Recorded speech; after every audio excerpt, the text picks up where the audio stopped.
Hello and welcome to lecture 4 of unit 2 in strategic management course of MBA program. I am Pankaj Chauhan and I am associated with Ajay Kumar Garg Institute of Management, Ghaziabad. Today in this session I will discuss the concept of EFE matrix, that is external factor evaluation matrix. Then we will move to the discussion on the internal analysis of the internal environment. We will be discussing the components of internal environment, and then we will move into the details of organizational capability factors. Now, so far the focus of the session is concerned. The focus will be on to the process part of EFE matrix, how to develop, how to draft step by step this EFE matrix. We will also discuss the 6 categories of organizational capability factors and also discuss the details of resource and different kind of resources. Now, so far learning outcomes are concerned, after this session you will be able to draft EFE matrix, because during the discussion we will discuss what are the different steps that must be taken to develop EFE matrix, and then you will be also able to explain why internal appraisal is important. Most of the time whenever we thought of the analysis part, the first focus goes to the external environment, but there are various things that lies within the organization and that constitute the internal part or the internal analysis part of the analysis. You will be able to describe the factors of internal environment. You will got to know about organizational capability factors. As I said, there will be 6 categories that we will discuss, and finally you will be able to answer this question, that why the resources and capabilities are important for any organization. So, with this let us start the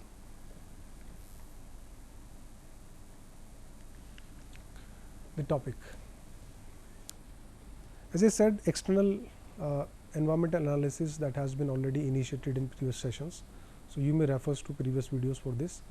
We have already discussed 2 important methodologies about how to conduct external environment analysis.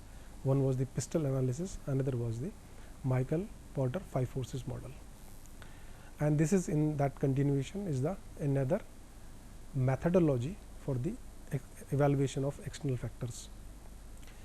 Every methodology has got its own unique specifications. For example, in case of pistol, we are more concerned about 6 set of environmental forces that include the political, economic, socio-cultural, ecological, technological and legal factors, whereas there were 5 forces that we covered during the Porter's 5 forces model, that included the threat of new entrant, threat of substitute, bargaining power of the buyer, bargaining power of the supplier, and the intensity of rivalry among the existing competitors. Likewise, this external factor evaluation matrix has its own methodology. So, in this session we will discuss the details regarding this one. EFE matrix is an analytical method for evaluation of external position of company, and EFE is used to examine company's external environment, and it is used to identify the opportunity and threat areas. What are the different steps that one must take to initiate the external factor evaluation matrix? Included this step number 1, which is about listing the key threats and opportunity factors. Now, these key opportunity and threat factors are obtained by using the tools like pistol and Michael-Porter 5 forces model. So, what is the first step is? First step is to list down what are the opportunities. So, you may have 1, 2, 3, 4, 5 different kind of opportunities, and then list down 3, 4, 5 whatever the potential threat for you in the external environment.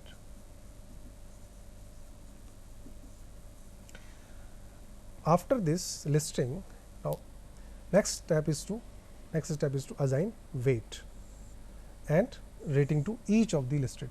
So, what we will do is we will allocate the weight to every opportunity that we have listed here and to the every thread that we have listed here. So, we will allocate certain weight. Weight actually rationalize these different opportunity and threads. All opportunities are not equally fortune for the business, and likewise all threads are not equally challenging for the business.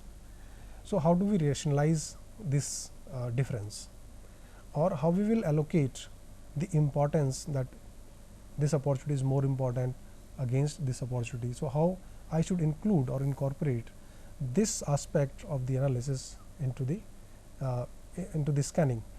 So, for this purpose only we allocate weight. So, weight basically is going to rationalize the nature of these opportunity threat as per the perspective of the company.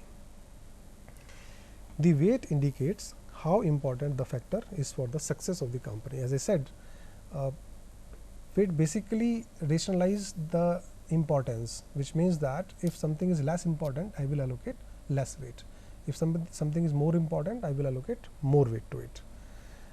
Now, interesting is the weight can range from 0 to 1, and this 0 to 1 is for entire list. It included thread as well as opportunity.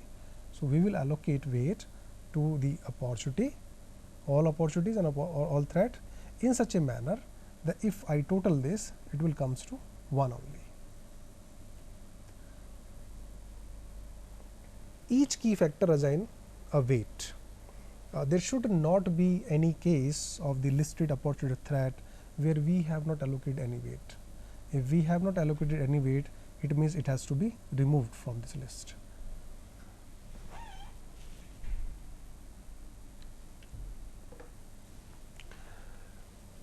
Now, we will then allocate the ratings.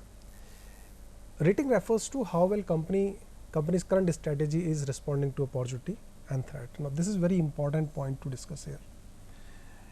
Company that is already into the business and conducting external environmental analysis, they must be pursuing any sort of strategy.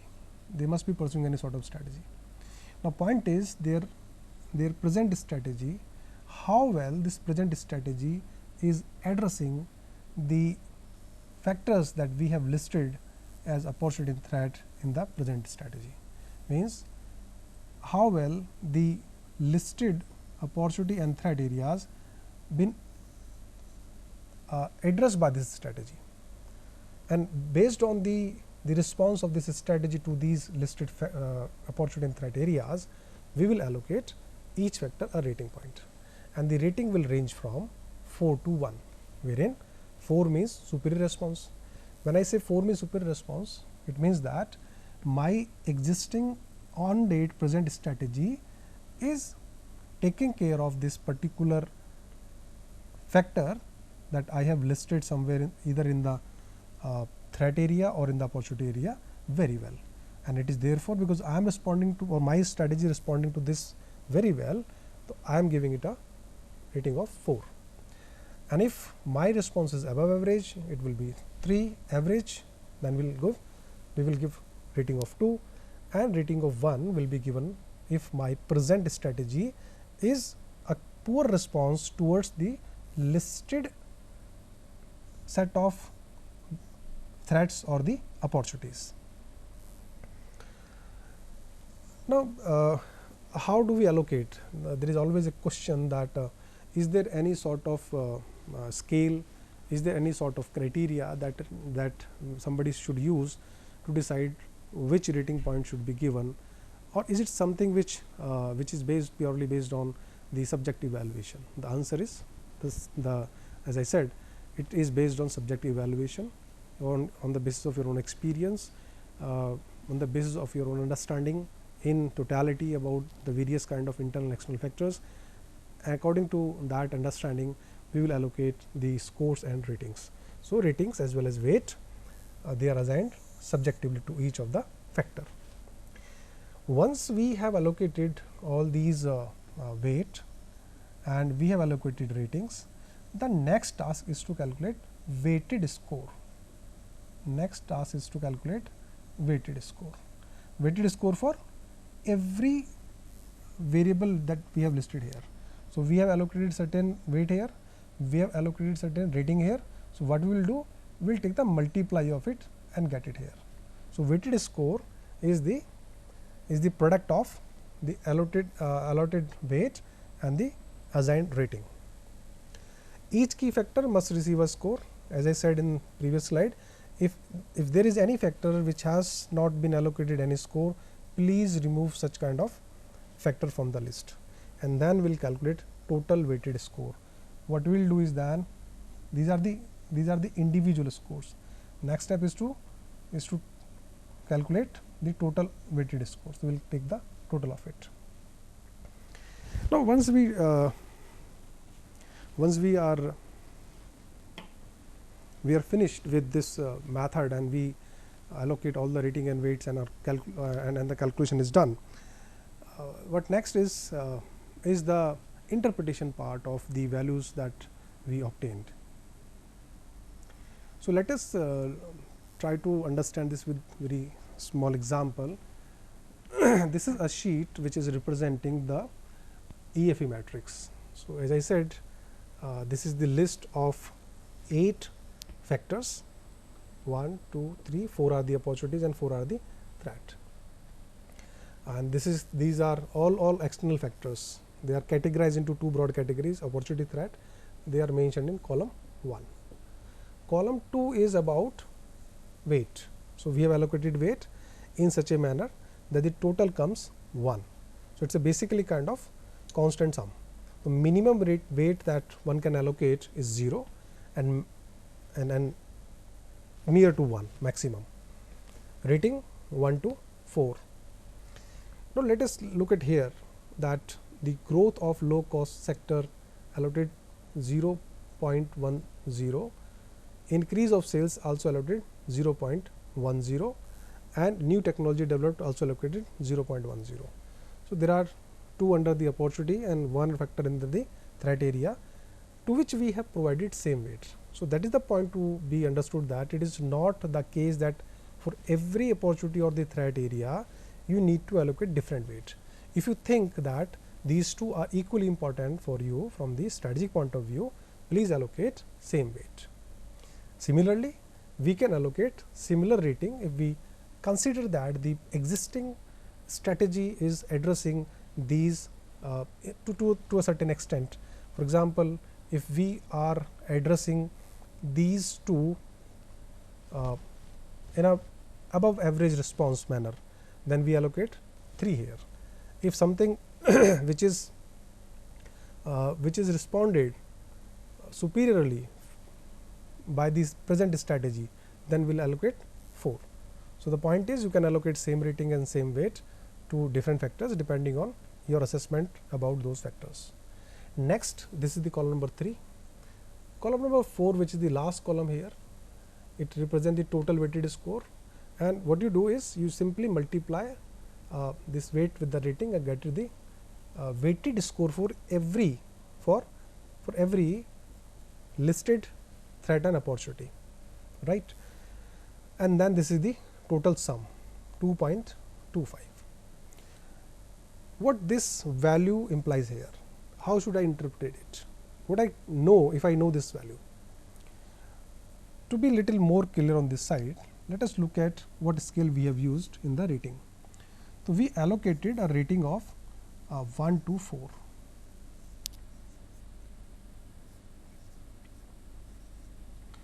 Wherein 1 is the poor response and 4 is the superior response. This rating, remember, this rating, total rating will never exceed 4. It would lie somewhere between 1 and 4, 1 to 4. This value will not exceed 4 or will not go down below 1. Why? Because what we have done here is we have taken maximum weight 1 and we kept it constant, that we can allocate weight as a fraction of 1. So, we allocated it. On the scale of rating, the maximum rating that we can allocate is 4, and then the weightage score, what we are doing is we are taking the multiply of these weight and score. So, maximum weight that we can allocate is 1, maximum rating that we can allocate is 4, that comes equal to 4. Minimum could be 1 into 1, that is why 1 is the minimum and 4 is the maximum here. So, the range of this total weighted score would lie somewhere between 1 to 4. Now, our value here is 2.25. So, this will lie somewhere here. So, 2 was representing the average score and 3 was representing the above average.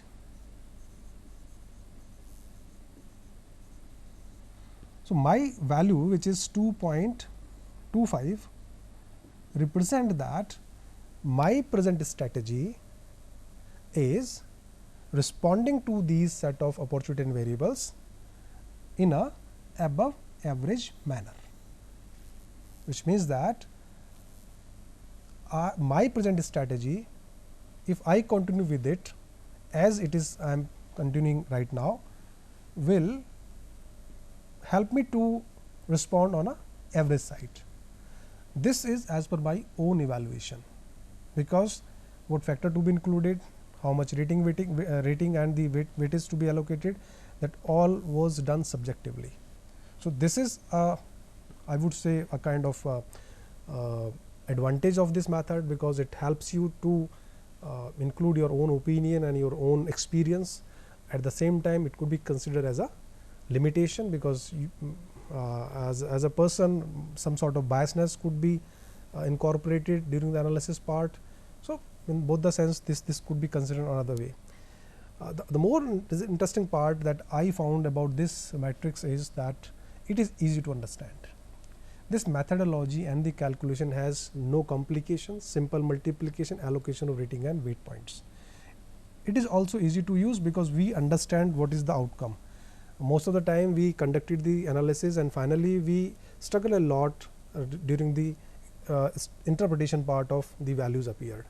So, in this case, the interpretation of final result need no expert to give explanation. You yourself can do it, and only key factors are used. What we have done is we have not included all the factors. We included only the required one. So,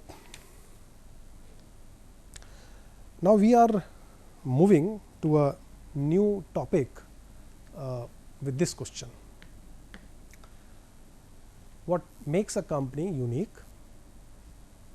To answer this question, we may allocate a lot of answers. We can allocate several factors, that because of the industry wherein a company exists, maybe a unique one, because of the environment where it is operating, may give some sort of uniqueness to the company. But it is not always the industry or the external environment that give a unique impression about a company. Because scanning of external environment to the advantage of the industry are not enough. If we are only generating advantages based on the position of my company within an industry, and because the industrial forces or the forces that are determining the structure of industry are helping me to bring more strength to my company, will not be sustainable. So, what are the other things that can also make a company unique? Let us look at these things one by one. Excellent leadership. All of us know that what Steve Jobs done to the Apple, very recently what Elon Musk is doing for Tesla. It's purely an example of excellent leadership that has created something unique for the company, or that has created a unique company. Many a time, faithful partnership with the supplier, that can also create a unique company. Walmart, Metro, these giant retailer chains are the example of such uniqueness. Having a strong financial position, this will also make a company unique. Reliance, Infosys, Tata, they all are some old companies. They all went through some tough phases of their organization, but they went through it. They survived because they were unique in terms of having some strong financial positions, and they hold it. They are holding it right now as well. So some sort of uniqueness can be derived out of this strong financial position. Then having some strong brand portfolio to cater the demand of various segment. P&G, HUL, Godrej, and now Patanjali. These all I call these as house of brand. These all are house of brand. So these all big portfolio of brands can also make a company unique. Other than to this one, teamwork, great teamwork, standardized, well operated, standard operating procedures, the culture within the organization that also create uniqueness in the company. So the point which I want to make here through this question is that we should shift our focus from external to internal as well. There are so many things that are lying within the organization that help us to get the advantage for my strategy, and that we will discuss in this topic called internal appraisal. Internal appraisal is the process of identifying and evaluating an organization specific characteristics that include the resource capability and core competencies. As a process, it involves the assessment of firm specific, the company specific strength weaknesses, resource and capability gap, internal causes of competitive success and failure. So if we try to evaluate more about these, first part is more about the composition of internal environment.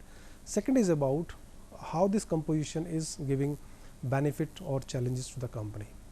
So internal appraisal help us to really understand our position within the industry. So how does internal analysis, why does internal analysis matter?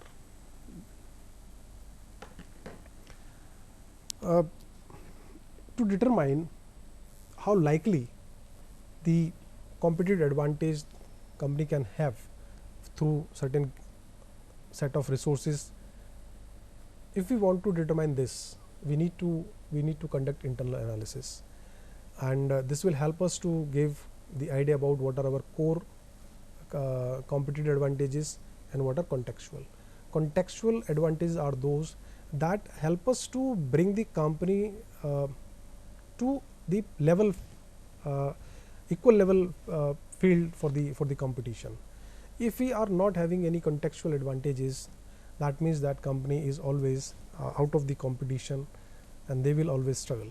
So if you really wants to understand this, that is the first point. It also determines the competitive position of the firm within the industry, and if you want to really understand how much stretch we can afford if we want to create big targets, that level of stretch can be decided once we are clear with the results of internal analysis. So decide the extent of strategic leverage and stretch a firm should go with, that largely can be done with the help of analysis of the resources and capabilities. Now let us very quickly look at the definition part of resources and capabilities. Resources are the input that enable a firm to carry out their activities. There are certain resources which are very obvious in appearance. These are like financial resources, physical resources, human resource, because they have certain physical element to it. But there are certain resources which are vague or difficult to define. For example, organizational skills. So for classification of resources are concerned, we can classify resources into two broad categories. The intangible resources, such as the innovative ideas, the leadership quality, sometimes the brand and the loyalty or the reputation of a company. So these are some of the intangible resources. In case of tangible resources, tangible includes certain physical dimensions. So Dr. Lal's collection of the collection centers, 2.5 lakh kilometer route of optical fibers of Reliance Jio is a very good example of tangible resource.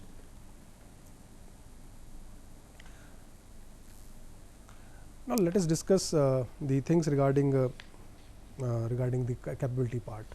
Capabilities refers to a company's ability to coordinate its resources with available skills and putting them to use. So in a sense we can say that it is a set of people, process, facilities and technology that are assembled together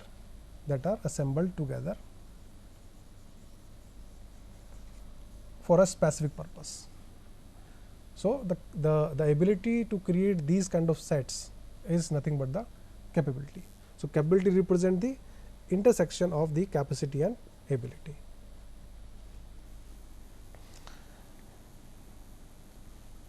Now we will move to the organizational capability factors. To be little more clear about the term resource and capability, what company has is called resource, and what company can do with that resource is called capability. That is in crux the idea about resource and capability.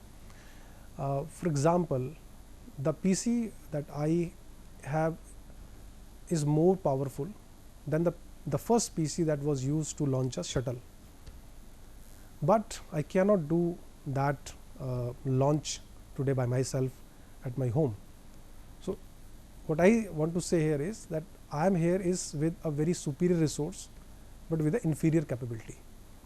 So that's why that they are kind of things that may happen with the organization as well. There are the cases wherein organization are lying with excellent superior quality of resources, but they are also lying with the inferior quality of or inferior capabilities, and therefore they are not able to generate more advantages out of that. So we look into the details of certain organizational capability factors that are supposed to be strategic in nature. So organizational capability is the inherent capacity to produce the potential that has the potential of an organization that can be used as resource, that can be used as strength, and which can be used to overcome the weakness. It is also viewed as a skill for the coordination and putting them for more productive use. These are some of the examples of 6 different kind of categories of organization capabilities. Financial capabilities, it include harmonious relationship with the banking institutions and NBFCs, shareholders, access to low cost capital that will help us in having efficient capital budgeting. In case of marketing capabilities, the strategically planned marketing mix that include all 7 elements, all 7 P's, the focus, positioning and advertising that will be considered as a good marketing capability. Effective pricing as compared to the competitors, high quality customer services, support from channel partners, effective MKIS, that is marketing information system, that also help us strategically. In case of operational capabilities, the trustworthy supply resources, inventory control systems, effective partnership with the suppliers, these all can be considered as operational capabilities that always give strategic advantage. In case of human resource capabilities, HR analytics and planning management, very well crafted compensation and benefit management systems, safety environment that ensure safe working place for the employees. Other than to this one, there are a lot of things which we can discuss under the workforce management that also considered as human resource capability. IT related capabilities include the level of automation or robotics happening in the organization, the investment part, the tech savvy buyers and suppliers so that we can integrate properly. In case of general management capabilities, it includes the systems for corporate planning, relationship with local administration, and growth oriented organization culture. The last we can say that resource and capabilities are important because they derive value and they deliver competitive advantage.